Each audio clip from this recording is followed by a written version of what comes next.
Report.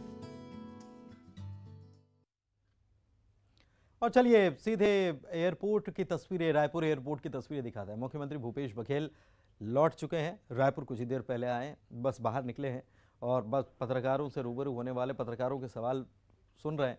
कुछ कह रहे हैं, सुनते हैं। विधानसभा चुनाव है और मैं उस विधानसभा में जिसमें राजा वीरभद्र सिंह जी यहाँ से मिले थे और उसके देहावसान के बाद वो सीट रिक्त हुआ था। स्थिति तो अच्छी है, संभावनाएं भी हैं और साल भर बचा भी है वहाँ के चुनाव। और 2 दिन तक के उत्तर प्रदेश में विभिन्न सामाजिक संगठन और राजनीतिक लोगों से मुलाकात हुई। तो 3 दिन का एक कार्यक्रम रहा। सर, कल से आदिवासी नीति महोत्सव की शुरुआत होने जा रही है, लेकिन भाजपा जो उस पर सवाल उठा रही है। भाजपा का कहना है कि ये कर्ज लेके जो है खर्च कर रहे हैं। और ये आदिवासी नृत्य महोत्सव जहाँ आदिवासी रहते हैं वहाँ होना चाहिए, कह रहे हैं यहाँ रायपुर में करने की कोई, उनका सीधा कहना है कि इवेंट वाले को जो है फायदा पहुँचाया जाए। दुर्भाग्यजनक बात है, छत्तीसगढ़ के राजधानी में आदिवासी यदि आके देश और दुनिया भर के लोग एकत्रित होंगे तो इनको तकलीफ हो रही है। ये चाहते हैं कि आदिवासी लंगोटी पहने रहे, आदिवासी जंगल में रहें। ये इनकी मानसिकता है और वो इस बहाने उजागर हो रहे हैं।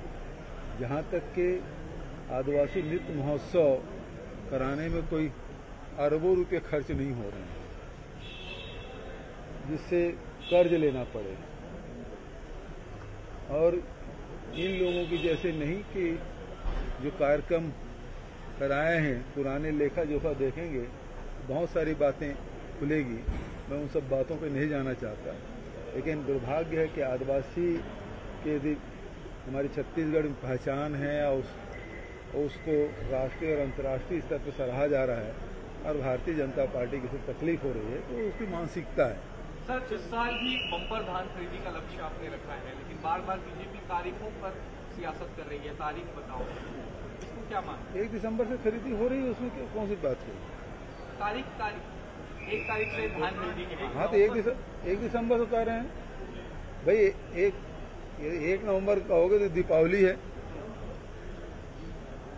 दीपावली को कौन बेचने आएगा? लोग त्योहार मनाएंगे कि धान बेचने आएंगे? और 1 नवंबर को तीसरा किस्त किसानों के खाते में जाने वाला है। तो पैसे के कमी होगी ऐसी बात नहीं है किसानों की। और फिर अभी कौन सा धान कटाई तेजी से चल रहा है, तो अर्ली वैरायटी कुछ धान है जो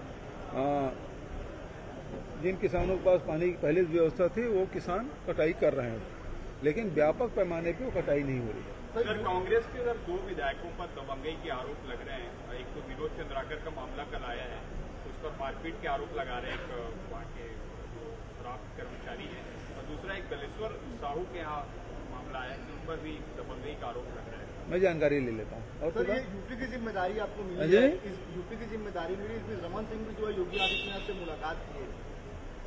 मिलना चाहिए, और राष्ट्रीय उपाध्यक्ष है, उनको कुछ जिम्मेदारी मिलना चाहिए। वो छत्तीसगढ़ से बाहर जा ही नहीं पाते। सर, अमित शाह कह रहे हैं कि आजादी के बाद अब तक के सफल से सफल प्रधानमंत्री नरेंद्र मोदी। सर, केंद्र सरकार का आग्रह है कि खाद्य तेल के जो दाम बढ़ रहे हैं, स्टॉक सीमा राज्य तय करे। उत्तर प्रदेश में तय हो चुकी है क्या चीज?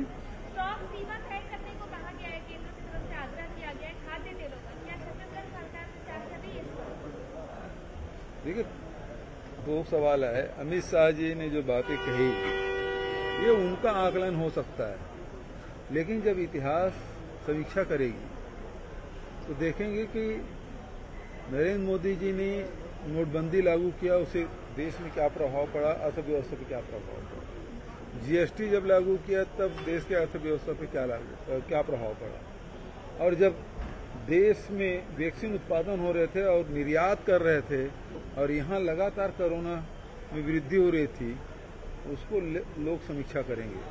तो मैं समझता हूँ कि सबसे असफल और जुमलेबाज प्रधानमंत्री के रूप में नरेंद्र मोदी जी का नाम दर्ज होगा, ऐसा मैं समझता हूँ। यहाँ तक कि तेल की बात है, तेल की कीमतें लगातार बढ़ रही है। भारत सरकार इसी बात का तो विरोध है कि तीन काले कानून हैं, उसमें यही है कि आप जो स्टॉक करने के सीमा को आपने खत्म कर दिया है। कोई कितना भी स्टॉक कर सकता है, उसमें राज्य सरकार कोई कार्रवाई नहीं कर सकती जब तक कि उसका रेट दुगुना ना हो जाए। जब तक कि भारत सरकार भी कार्रवाई नहीं करे, वो निर्देशित करेगी। तो अब जो एसेंशियल कमोडिटी एक्ट है उसको समाप्त कर दिया है, अब वो निर्देश दे रहे हैं। तो निर्देश आएगा तो देखेंगे उसके बाद क्या कार्रवाई करना है। ठीक है, थैंक यू।